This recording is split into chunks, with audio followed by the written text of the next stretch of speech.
পাবনায় ৫ শতাধিক শীতার্তদের মাঝে কম্বল বিতরণ করা হয়েছে।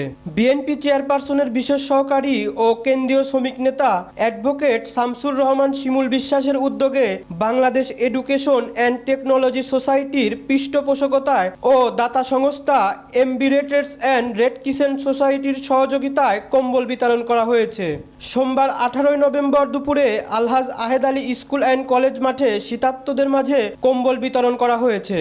আলহাজ আহেদ আলী বিশ্বাস মানব কল্যাণ ট্রাস্টের চেয়ারম্যান অ্যাডভোকেট শামসুর রহমান শিমুল বিশ্বাসের সভাপতিত্বে প্রধান অতিথি ছিলেন বাংলাদেশের আরব আমিরাত দূতাবাসের foreign aid coordination officer Sheikh Rashed Mohammad mile আজ জাআবি। এছাড়াও অতিথি হিসেবে উপস্থিত ছিলেন বাংলাদেশ এডুকেশন অ্যান্ড টেকনোলজি সোসাইটির চেয়ারম্যান এনামুল হক খন্দকার, পাবনার পুলিশ সুপার মর্তুজা আলী খান ও অতিরিক্ত জেলা ম্যাজিস্ট্রেট আবদুল্লাহ আল মামুন।